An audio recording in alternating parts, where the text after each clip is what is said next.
कभी आप ब्रह्म मुहूर्त में जगे हैं? जगकर देखिए, संध्या होने के पश्चात जब रात्रि का अंधकार सारे संसार को धीरे धीरे अपने अंधकार में निगलने लगता है, तो यही अंधकार ब्रह्म मुहूर्त में भोर होने से ठीक पूर्व तनिक अधिक काला हो जाता है। कुछ समझे? हमारा जीवन भी कुछ ऐसा ही होता है।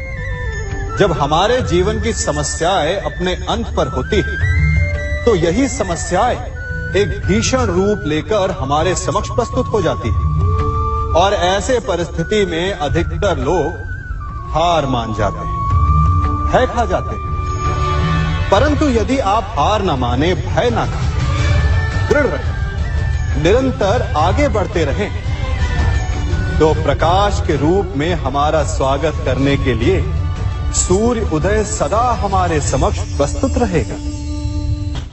आपने बरगद के वृक्ष को देखा है? जितना विशाल उतना दृढ़। पतझड़ में वो सूख जाते हैं, परंतु दुर्बल नहीं होते, टूटकर गिरते नहीं। और उसके विपरीत दलदल में उपजे वृक्षों को देखिए, वो दिखने में तो बड़े होते हैं, पतझड़ आए या शीत सदा हरे भरे होते हैं, परंतु इतने दुर्बल होते हैं कि जल धारा के हल्के से वेग से वो गिर जाते हैं। परंतु ऐसा क्यों होता है? कारण है जड़ें। जिसकी जड़ें दृढ़ भूमि में है, वो हर चक्रवात, हर ऋतुओं को सह लेता है, और जिसकी जड़ें दलदल में है, वो स्वयं की जड़ों को दुर्बल बना लेता है। कुछ ऐसा ही मनुष्य भी होता है, जो अधर्म, कुकर्म और असत्य की धरा पर उपजा है। वो समय की एक मार भी नहीं सह पाता, और जो मनुष्य सत्य, धर्म की धरा पर उपजा है, वो हर समस्या से अविचलित हो जाता है। अब आप पर निर्भर करता है कि आप क्या बनना चाहते हैं।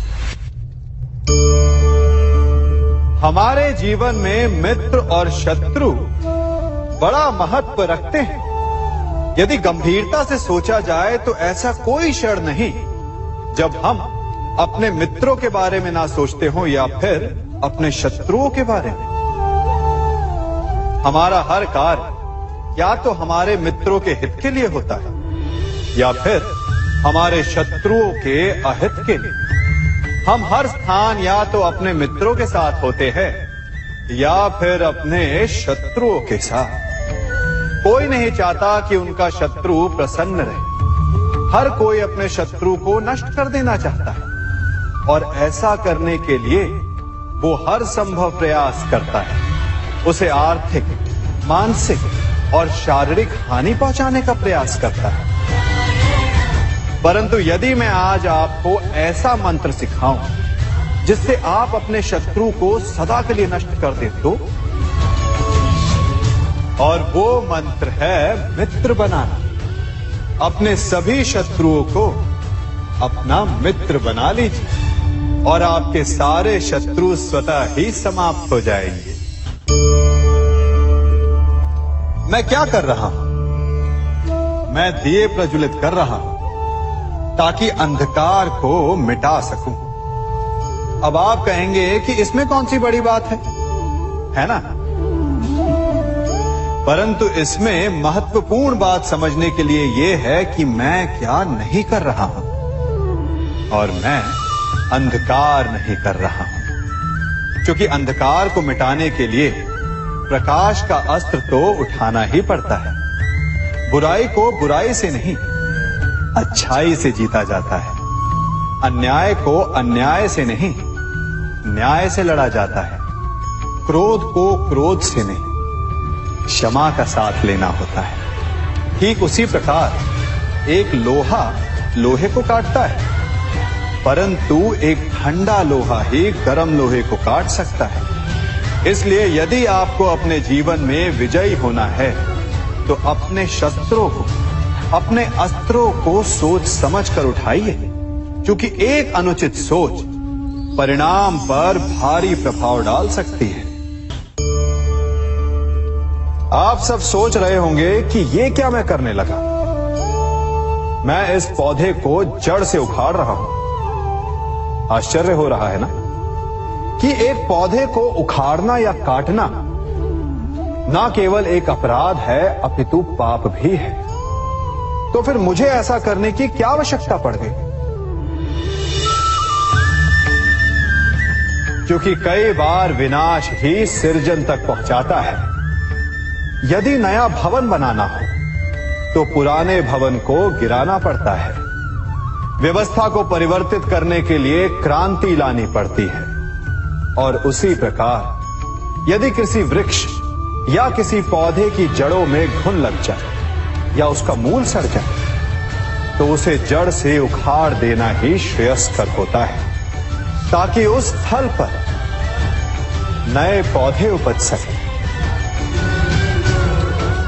युद्ध करना पर्याय नहीं, परंतु कभी कभी शांति के लिए युद्ध करना आवश्यक हो जाता है। संसार में सबसे श्रेष्ठ क्या है? फूल या कांटे, प्रेम या घृणा, संपन्नता या दरिद्रता, मित्र या शत्रु? बताइए। अब आप भी कहेंगे कि भला ये कोई पूछने की बात हुई? अवश्य, फूल, प्रेम, संपन्नता और मित्र ही श्रेष्ठ है। परंतु क्या आपने अपने जीवन में कभी सोचा है कि हर एक भाव, हर एक वस्तु, हर एक घटना का एक गुण धर्म होता है? त्वचा पर जलन करने वाले फूलों से अधिक श्रेष्ठ वो कांटे हैं जिनसे आप अपने घर की बाढ़ बनाते हैं ताकि वन्य पशु आपके भीतर ना आ सके। वो प्रेम श्रेष्ठ नहीं जो आपको अंधा, लोभी, पक्षपाती बनाता। वो घृणा श्रेष्ठ है जो आपको नया मार्ग दिखाता। वो संपन्नता श्रेष्ठ नहीं जो आपको कृपण बनाता, मतदान बनाता। वो दरिद्रता श्रेष्ठ है जो आपको जीवन में परिश्रम करने की शिक्षा दे। कुविचार देने वाले, बुरा मार्ग दिखाने वाले मित्रों से अधिक श्रेष्ठ वो शत्रु होते हैं जो हमें जीवन का लक्ष्य दे दे। इसलिए अपने जीवन में हर वस्तु, हर भाव, हर घटना के गुण धर्म को पहचानिए और उसके पश्चात अपना चयन कीजिए। स्वर्ण।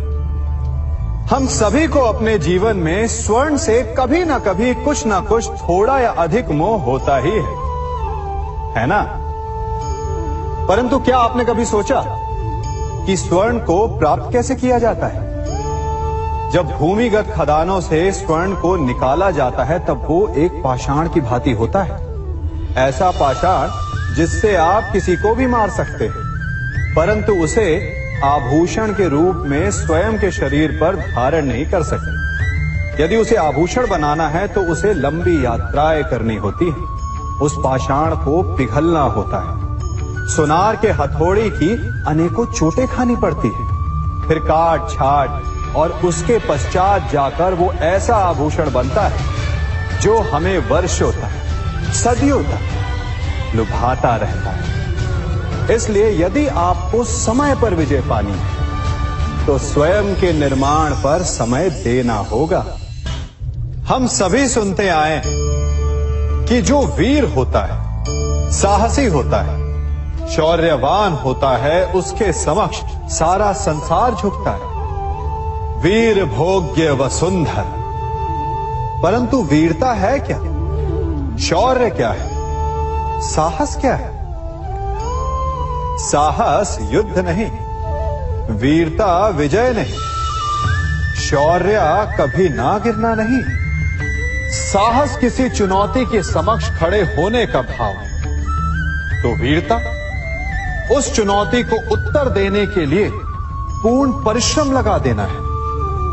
और शौर्य का अर्थ है गिरकर फिर से उठने का साहस रखना, बार बार प्रहार करके वीरता दिखाना, निरंतर प्रयास करते रहना, निरंतर परिश्रम करते रहना।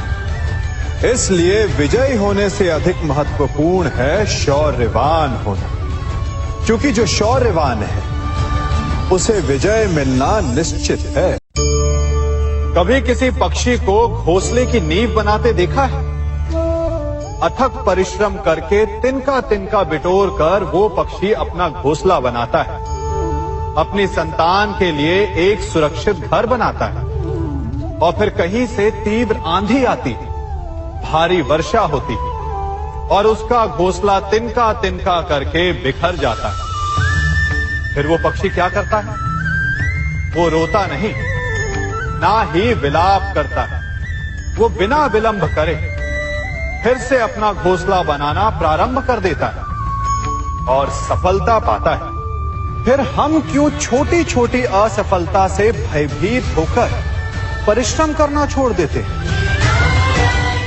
एक बात सदा स्मरण रखिएगा, हर वृक्ष कुल्हाड़ी की एक मार से नीचे नहीं गिरता, हर चट्टान घन के एक प्रहार से नहीं टूटती।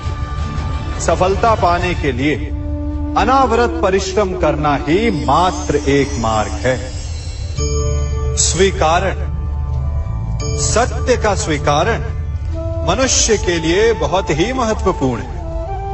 जब तक मनुष्य सत्य को स्वीकार नहीं करता, उसे असत्य से लड़ने की शक्ति प्राप्त नहीं होती। जब आप भोजन करते हैं तो क्या होता है? आपका पेट स्वीकारता है कि वो भर चुका है और आप भोजन करना बंद कर देते हैं। जब आपको निद्रा आती है तो क्या होता है? आपका मन स्वीकारता है कि आपका शरीर थक चुका है और उसे विश्राम की आवश्यकता है। उसी प्रकार जब आपको किसी व्यसन को रोकना हो तो आपको स्वीकारना पड़ता है कि बहुत हो चुका, चाहे वो लालच हो या मदिरापान। उस व्यसन का त्यागना तभी प्रारंभ होता है जब आप ये स्वीकार कर लेते हैं कि आप उस व्यसन के बंधक हैं। हम में से ऐसा कोई नहीं जिनकी परछाई उनसे दूर रहती। हमारी परछाई सदैव हमारे साथ रहती है। कदाचित हमारी परछाई हमारे कर्मों के फलों का संकेत है। कदाचित इसी कारण कई बार हमें अपनी परछाई से भय भी लगता है, परंतु इस भय से निवारण पाने का एक साधन अवश्य है। वो है सूर्य की ओर मुख करना या किसी प्रकाश के स्रोत की ओर मुख करना, क्योंकि तब हमें हमारी परछाई दिखाई नहीं देती। यदि इसे जीवन के संदर्भ में देखें तो ये प्रकाश का स्रोत शुभ कर्मों की चेतना है।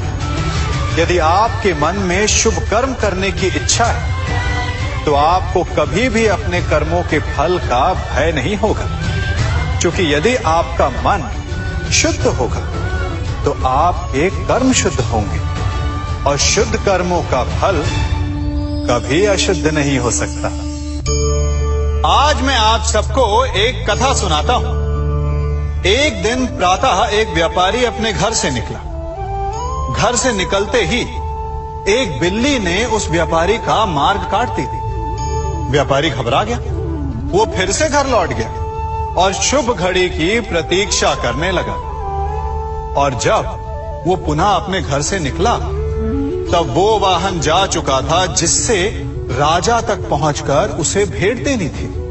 राजा को भेंट नहीं मिली। राजा क्रोधित हो गए। राजा ने उस व्यापारी का व्यापार बंद करवा दिया। इस कारण व्यापारी क्रोधित होकर घर पर अपनी पत्नी से लड़ बैठा।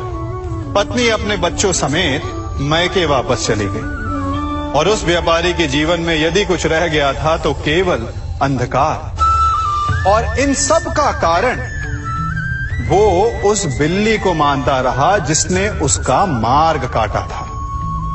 ऐसा ही एक दूसरा व्यापारी राजा को भेंट देने निकला और उस व्यापारी का मार्ग भी एक बिल्ली ने काट दिया। वो व्यापारी तनिक घबराया, परंतु उसने आगे बढ़ना अधिक उचित समझा। राजा तक वो समय पर पहुंचा।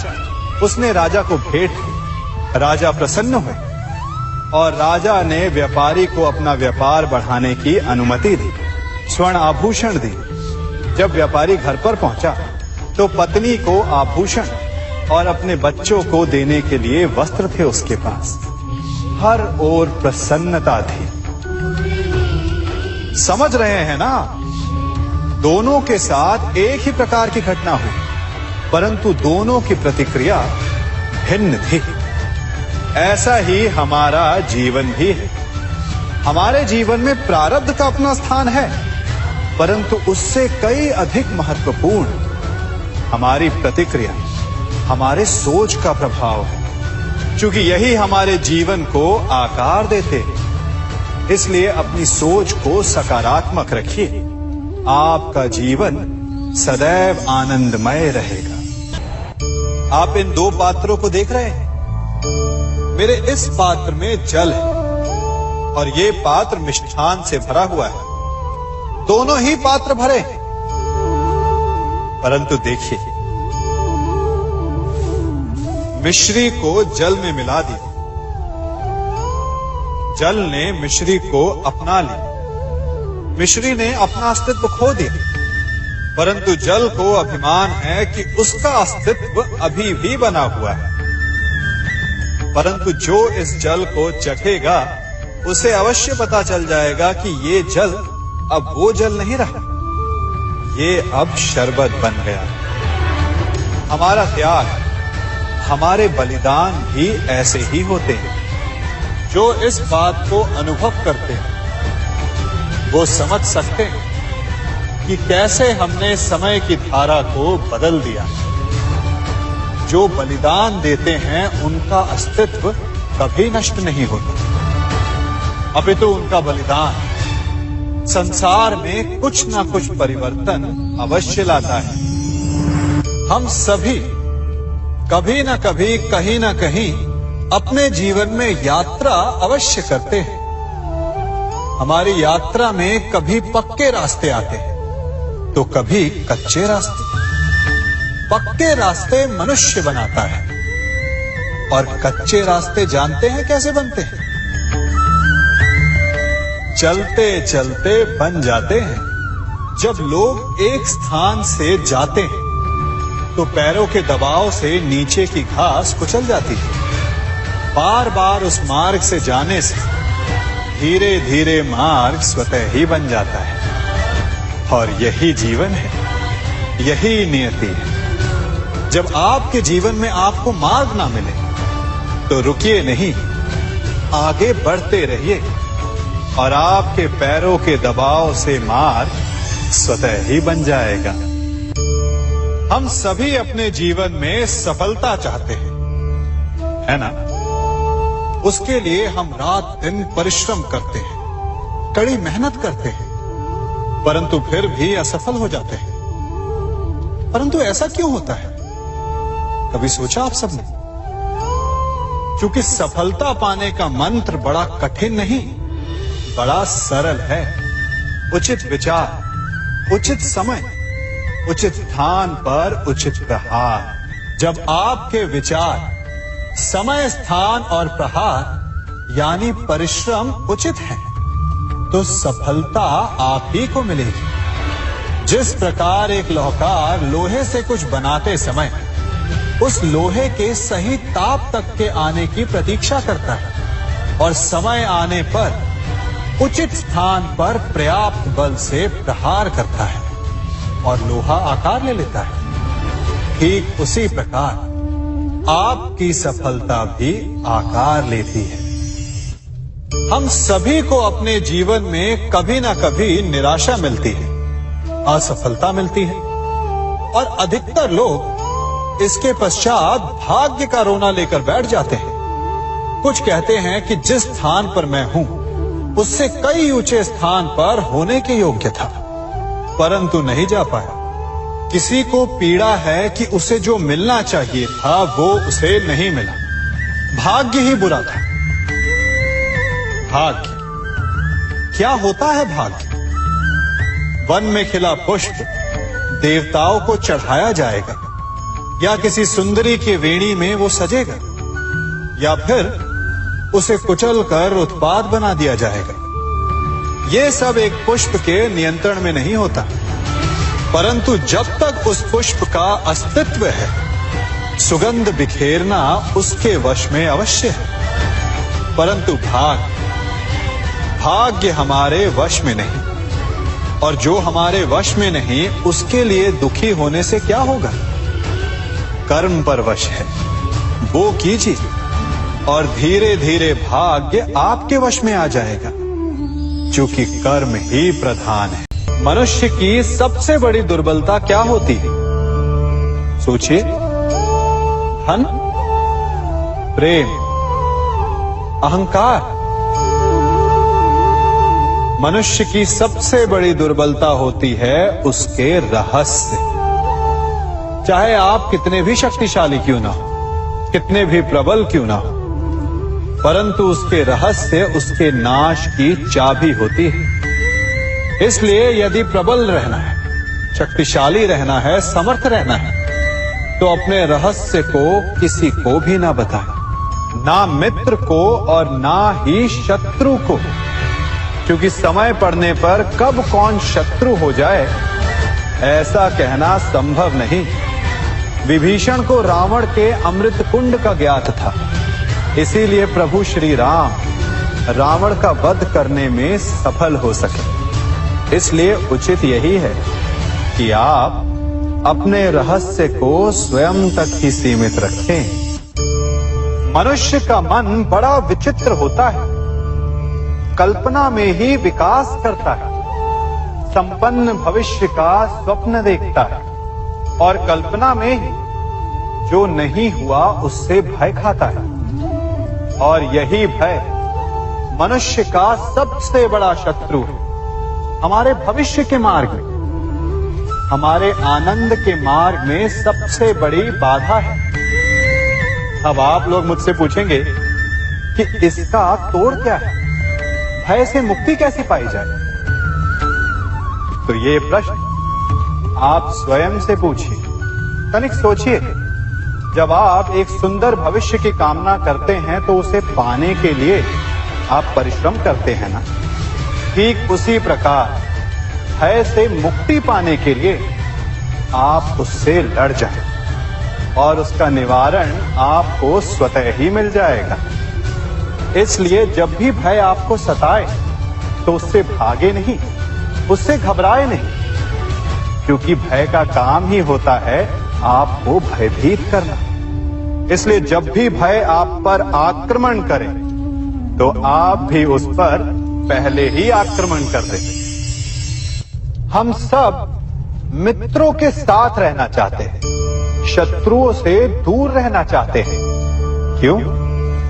क्योंकि हमें जीवन में आनंद पाना है, जीवन में आगे बढ़ना है, स्वयं को संपन्न देखना है। और यदि किसी से भी आप पूछेंगे कि जीवन में सफलता पाने के लिए सबसे अधिक आवश्यकता किसकी होती है, तो हर एक आपको लगभग एक ही उत्तर देगा। सफलता प्राप्त करने के लिए आपको सच्चे मित्रों की आवश्यकता होती है। परंतु यदि आपको और अधिक सफल होना है तो आपको केवल मित्रों की नहीं, शत्रु की अधिक आवश्यकता है। अब आप कहेंगे, ये मैंने कैसी बात कर दी? तनिक स्वयं सोचिए। जब भी संकट आता है तो मित्र क्या करते हैं? आपकी सहायता करने के लिए आपके साथ खड़े हो जाते हैं। और संकट के समय में शत्रु और बड़ा संकट बनकर हमारे समक्ष खड़े हो जाते हैं।